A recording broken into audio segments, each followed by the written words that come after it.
नमस्कार, स्वागत है आपका। शुरुआत करते हैं बड़ी खबर के साथ। जीवा हत्याकांड में बड़ा अपडेट आया है। आरोपी विजय यादव ने कबूल किया है कि प्रयागराज के रहने वाले अशरफ ने जीवा की सुपारी दी थी। यह अशरफ माफिया अतीक का गुर्गा था। अशरफ का भाई आतिफ लखनऊ जेल में बंद था, जहां उसकी गैंगस्टर जीवा से कहासुनी हो गई थी। अपने भाई की बेइज्जती का बदला लेने के लिए अशरफ ने विजय यादव को सुपारी दी थी। अशरफ प्रयागराज का रहने वाला अतीक का एक गुर्गा था।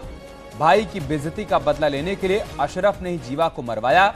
नेपाल में विजय को 20 लाख रुपए में गैंगस्टर संजीव जीवा की सुपारी दी गई थी।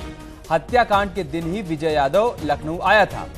कैसरबाग बस अड्डे पर विजय को एक लड़के ने रिवॉल्वर और वकील की ड्रेस दी थी। कोर्ट परिसर में एक लड़के ने विजय को जीवा की पहचान करवाई थी। अब विजय के मोबाइल से तमाम बातों की पुष्टि में पुलिस जुटी हुई है। ये बड़ी बातें, बड़े खुलासे जो सामने आए हैं, हम आपके साथ साझा कर रहे हैं। और लखनऊ से हमारे सहयोगी ऋषभ मणि इस वक्त हमारे साथ जुड़ चुके हैं। ऋषभ, विजय से पूछताछ में और क्या क्या बड़ी बातें अब तक निकलकर सामने आई हैं? देखिए, उसकी जो शुरुआती पूछताछ हुई विजय के साथ, उससे पूछा गया कि तुमने हत्या क्यों की है, तुम्हारी क्या दुश्मनी थी, असलहा कहां से आया। तो उसने जो जवाब दिया है वो कुछ इस तरह से है कि प्रयागराज का रहने वाला अशरफ, जो कि अतीक अहमद का करीबी बताया जाता है, अशरफ ने उसको सुपारी दी थी संजीव जीवा को मारने की। और उसने जो कारण बताया वो भी काफ़ी चौंकाने वाला है। उसका ये कहना था कि उसका भाई आतिफ लखनऊ जेल में जीवा के साथ बंद था और जेल में रहने के दौरान ही जीवा ने कई बार उसके भाई आतिफ की बेइज्जती की, यहाँ तक कि एक बार उसकी दाढ़ी भी नोच ली, एक बार कहासुनी भी हुई। बीते दिनों जब आतिफ जमानत पर जेल से छूटा है, प्रयागराज गया और अपने भाई को उसने ये बात बताई है कि जीवा ने भी बेइज्जती की है। तो अपने किसी परिचित के जरिए उसके विजय यादव के बारे में पता चला है और ये भी जानकारी मिली है कि विजय यादव प्रयागराज होते हुए नेपाल में माफ़ कीजिए, बहराइच होते हुए नेपाल में दाखिल हुआ है।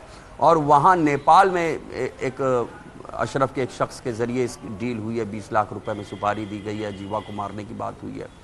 हालांकि अभी तक 20 लाख रुपए नहीं मिले हैं, ये बात विजय यादव कह रहा है। इन बातों की तस्दीक भी होनी है। और जिस दिन हत्याकांड था उसी दिन वो लखनऊ पहुंचा है। कैसरबाग बस अड्डे पर एक युवक जो अशरफ का आदमी था वो पहुंचा है उसके पास। उसने विजय यादव को रिवॉल्वर दी है, वकील की ड्रेस दी है। वो कचहरी तक आया है। कचहरी में एक दूसरा युवक, उसने जीवा की पहचान करवाई। बताते हैं वो पुलिस वैन में बैठा हुआ था दिन में तकरीबन 12:30-1 बजे। तब उसने जीवा की पहचान करवाई है कि देखिए यही वो शख्स है जिसकी तुम्हें हत्या करनी है। उसके बाद से ही वो नजर रखे था जीवा के ऊपर। जीवा एक बार वॉशरूम गया था, जब लौटते में वो SC/ST कोर्ट के अंदर दाखिल हो रहा था तभी विजय यादव ने इस हत्याकांड को अंजाम दिया। अब तमाम CCTV फुटेज खंगाले जा रहे हैं।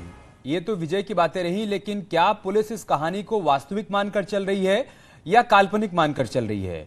क्या कोई भाई की बेइज्जती का बदला लेने के लिए 20 लाख रुपए की सुपारी दे सकता है, जीवा जैसे गैंगस्टर की हत्या करवा सकता है? ये सब कुछ बहुत आसानी से डाइजेस्ट हो रहा है क्या? देखिए, ये बात बिल्कुल सही है कि अभी ये शुरुआती जांच में विजय यादव ने बताया है। इन बातों की तस्दीक की जानी है। जैसे CCTV फुटेज खंगाला जा रहा है, अभी इस बात की पुष्टि नहीं हो पाई। ज़्यादातर कैमरे खराब निकले हैं। किसी एक कैमरे में उसके पीछे एक युवक आता दिख रहा है। तो अभी पुलिस कस्टडी रिमांड में जब विजय यादव लिया जाएगा तब उसको साथ ले जाया जाएगा। कैसरबाग बस अड्डे के फुटेज खंगाले जाएंगे। जो अभी तक फुटेज निकाले गए हैं कोर्ट परिसर के, उसकी तस्दीक करवाई जाएगी। उसका मोबाइल पुलिस के कब्जे में है, उसका डेटा रिट्रीव कराया जा रहा है, उसकी फॉरेंसिक जांच होगी। तो वो कब कहाँ रहा उसकी वो तमाम लोकेशंस मिल जाएंगी। तो उसके बाद इस जो बयान है इसके विजय यादव के, तब उस पर तस्दीक हो पाएगी, उस पर मुहर लग पाएगी। लेकिन शुरुआती उसने कहानी जो बताई है पुलिस को, वो यही बताई है। अभी अशरफ से भी आगे पूछताछ होगी। बहुत बहुत शुक्रिया ऋषभ आपका हमारे साथ जुड़ने के लिए और विस्तार से तमाम जानकारी हम तक पहुंचाने के लिए।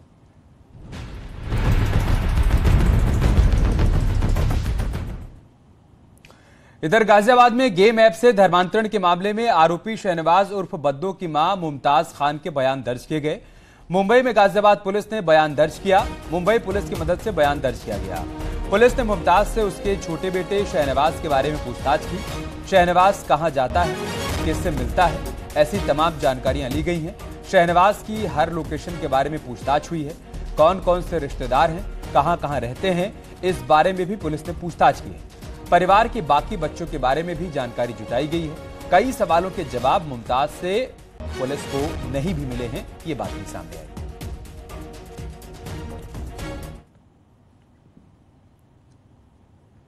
खबर पीलीभीत से, जहां पर नगरपालिका प्रशासन ने अवैध तौर से कब्जाई गई जमीन पर खड़ी फसल को JCB की मदद से नष्ट करवा दिया।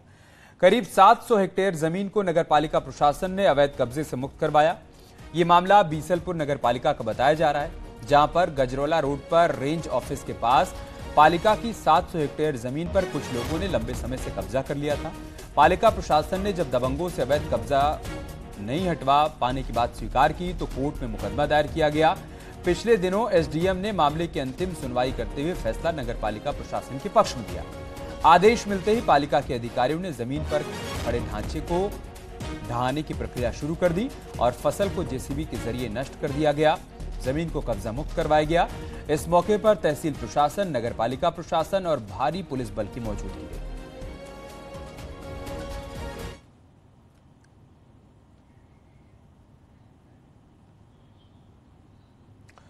उधर बागपत की सहायक श्रम आयुक्त विनीता सिंह ने ईंट भट्ठा मालिक का मोबाइल छीनकर जमीन पर पटककर तोड़ दिया। मोबाइल तोड़ने और गाली देने की सहायक श्रम आयुक्त विनीता सिंह का वीडियो तेजी से वायरल हो रहा है। वो गाली गलौज करते हुए नजर आ रही है। ये मामला बागपत के रमाला थाना क्षेत्र का है। भट्टे पर छापेमारी के दौरान भट्टा मालिक वीडियो बना रहा था, जिससे सहायक श्रम आयुक्त विनीता सिंह आग बबूला हो गई और मोबाइल छीनकर जमीन पर पटक दिया। वीडियो वायरल होने के बाद विनीता सिंह ने इसे एडिटेड बताया। उन्होंने गाली देने और मोबाइल तोड़ने की बात से इनकार कर दिया और साथ ही ईंट भट्टा मालिक पर बदसलूकी और हमला करने का आरोप लगाया। उन्होंने ईंट भट्टा मालिक के खिलाफ एफआईआर भी दर्ज करवाई है। दरअसल करीब 1 महीने पहले 13 अप्रैल को पर बंधुआ मजदूरी की शिकायत होने के बाद सहायक श्रम आयुक्त विनीता सिंह मौके पर पहुंची थी। जांच पड़ताल के दौरान भट्टा मालिक और कर्मचारी मोबाइल से वीडियो बना रहे थे और इसी दौरान सहायक श्रम आयुक्त का गुस्सा हाई हो गया और उन्होंने गाली गलौज करते हुए मोबाइल छीनकर तोड़ दिया। इससे पहले भी हम इसमें आइजर्स यही सेम प्रकरण था जिस दिन हमने भट्टे में लेबर को रिलीज कराया था, तो उस पे जो है हमने इसकी वीडियो बनाई थी कि भाई इनको तुम जो ना, इन्होंने बोला कि मैडम इनका लेबर वालों पे हमारा पैसा निकल रहा है और वो लोग जाना चाह रहे थे लेबर यहाँ से। तो हमने कहा भाई रात का टाइम ज़्यादा हो गया था, 9 बजे के आसपास की बात थी। हमने कहा भाई ऐसा करो, सुबह तुम ग्राम प्रधान से मिलके एक कोऑर्डिनेशन होता है, जो बीच का रास्ता निकाला जाता है, वही हमने किया। तो भाई सुबह इनको छोड़ देना आप लोग और ये इनको कुछ नहीं होना चाहिए। उसकी मेरे पास वीडियो भी है, ठीक है। ये उसी टाइम का प्रकरण है, ये ऊपर का प्रकरण था उनके यहाँ भट्टा सेवा योजक के यहाँ का। एक बड़ी खबर हापुड़ से, जहां पर मंदिर में नमाज पढ़ने का मामला सामने आया है और इसको लेकर लोगों में काफी आक्रोश है। मुस्लिम शख्स पर चंडी मंदिर में नमाज पढ़ने का आरोप लगा है, जिसके बाद हिंदू संगठनों ने मंदिर परिसर में गंगा जल से परिसर को धोया। तनाव को देखते हुए भारी संख्या में पुलिस बल को तैनात किया गया है। तस्वीरें हम आपको हापुड़ के चंडी मंदिर की दिखा रहे हैं, जहां पर एक मुस्लिम युवक जो कि सुबह सुबह यहां पहुंचता है, नमाज पढ़ता है, उसके बाद यहां से रफू चक्कर हो जाता है। जैसे ये खबर हापुड़ में बाकी लोगों को मिलती है, लोगों का पारा हाई हो जाता है, भारी भीड़ यहां पर इकट्ठा हो जाती है। पूरे मंदिर परिसर को गंगा जल से धोया जाता है और इस पूरे मामले में पुलिस के पास पहुंचकर शिकायत भी दर्ज कराई गई।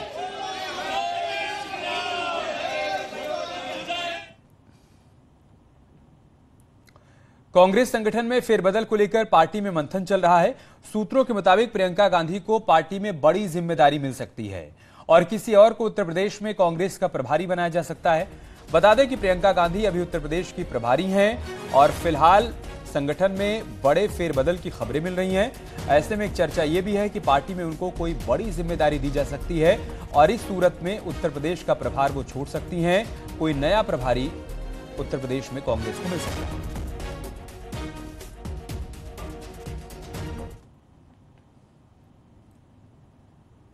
और इस मामले पर कांग्रेस के राज्यसभा सांसद प्रमोद तिवारी ने कहा है कि प्रियंका गांधी कांग्रेस की शीर्ष नेता हैं और वो क्या फैसला करेंगी इस पर कोई प्रतिक्रिया वही दे सकती हैं। प्रमोद तिवारी ने कहा कि प्रियंका का जो भी निर्णय होगा वो कांग्रेस कार्यकर्ताओं को स्वीकार्य होगा। देखिए, वो हमारे सर्वोच्च नेतृत्व में शामिल है। प्रियंका गांधी क्या निर्णय करेंगी इस पर सिर्फ वही प्रतिक्रिया दे सकती हैं, वही बता सकती हैं। मेरे जानकारी में किसी स्तर पर ऐसा कोई प्रस्ताव विचाराधीन नहीं है या दिया गया हो कि जिसमें ऐसा कहा जा रहा हो कि वो लोकसभा का चुनाव नहीं लड़ेंगे। पर उनका जो भी निर्णय होगा, हर किसी नेहरू गांधी परिवार से कोई भी कहीं से देश भर में लड़ेगा तो वो प्रचंड बहुमत से जीतेगा। हमने देख लिया सोनिया जी का, इंदिरा जी का, सबका प्रमाण सामने है, राहुल जी का। प्रियंका जी चुनाव लड़ेंगी, कहां से लड़ेंगी, इस सारी बातों का जवाब सिर्फ कोई दे सकता है, तो ये प्रियंका गांधी जी का निर्णय ही दे सकता है। इधर लोकसभा की सदस्यता जाने के बाद बीएसपी के सांसद रहे अफजाल अंसारी का सरकारी आवास खाली हो गया है। अफजाल अंसारी को दिल्ली के 22 जनपद पर सरकारी आवास मिला था। बता दें कि अफजाल अंसारी को गाजीपुर की एमपी एमएलए कोर्ट ने गैंगस्टर मामले में दोषी ठहराया था और 4 साल की सजा सुनाई थी। सजा के बाद अफजाल अंसारी के लोकसभा की सदस्यता चली गई थी। अफजाल अंसारी गाजीपुर से बीएसपी के सांसद थे। अफजाल अंसारी फिलहाल जेल में बंद हैं, इसलिए परिवार ने सरकारी बंगला खाली कर दिया।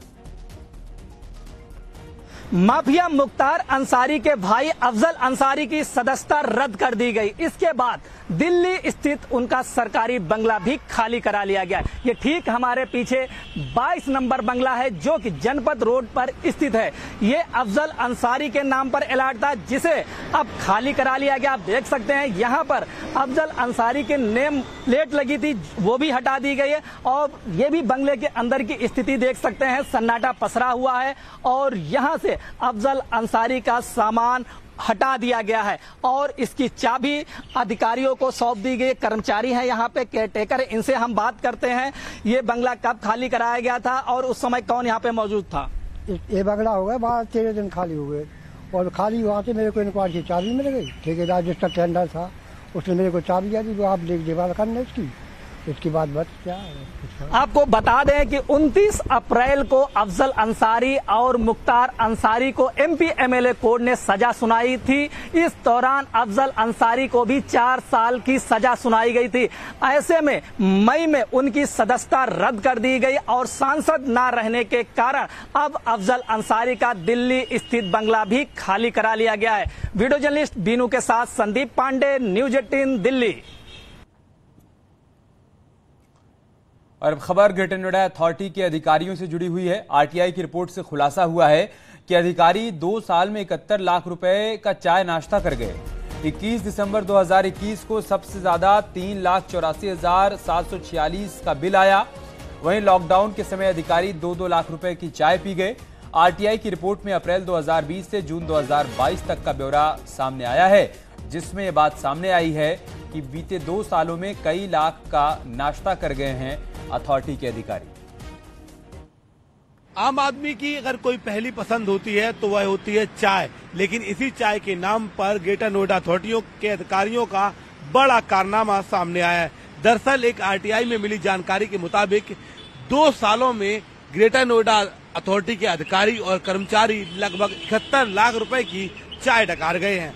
जी हाँ, ये जानकारी सामने निकल कर आई है कि 20 अप्रैल 2020 से जून 2022 तक लगभग 71 लाख रुपए का जलपान किया है और इसमें लॉकडाउन के दौरान भी 2-2 लाख रुपए के बिल आए हैं। अगर एक महीने में सर्वाधिक बिल की बात करें तो लगभग 4.25 लाख रुपए का खर्चा हुआ है। हालांकि जब अधिकारियों से इस बाबत बात की गई तो उनका कहना था कि क्षेत्रीय बैठक, शासन की बैठक और किसानों के साथ बैठकों के दौरान ये खर्चा आया है। लेकिन अब ये सवाल उठ रहे हैं कि लॉकडाउन में 2-2 लाख के बिल और महज 2 सालों में 71 लाख रुपए का जलपान आखिर कहाँ खर्च हुआ है। हालांकि आरटीआई कार्यकर्ता ने ये दावा किया है कि अब वो इसकी शिकायत शासन से करेगा और इस मामले में कार्रवाई की मांग करेगा।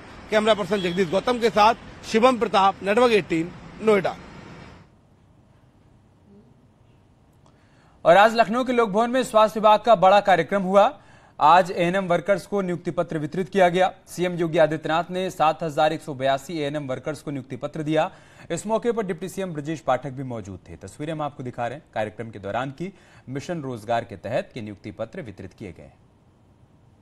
उत्तर प्रदेश में 25 करोड़ की आबादी का राज्य है और उस चयन की प्रक्रिया में कुछ न कुछ विघ्न बाधा लोग डालने का प्रयास करते हैं, लेकिन विगत 5-6 वर्ष के अंदर आपने देखा होगा कि किसी भी चयन की प्रक्रिया में हम लोगों ने किसी भी प्रकार की धांधली या अव्यवस्था या अराजकता या भ्रष्टाचार को किसी भी स्थिति में स्वीकार नहीं किया है। इन भर्ती की प्रक्रिया को पूरी पारदर्शी तरीके के साथ प्रदेश के अंदर संपन्न करते हुए अब तक लगभग 6 लाख भर्ती की प्रक्रिया को हम पूरा करने जा रहे हैं। प्रदेश के नौजवानों को सरकारी नौकरी में व्यवस्था प्रदेश के अंदर दी जा रही है और उस व्यवस्था के अंतर्गत कहीं भी किसी को उंगली उठाने का अवसर नहीं प्राप्त हुआ। यार रुक रहे एक छोटे से ब्रेक के लिए, जल्द लौटेंगे कुछ और खबरों के साथ।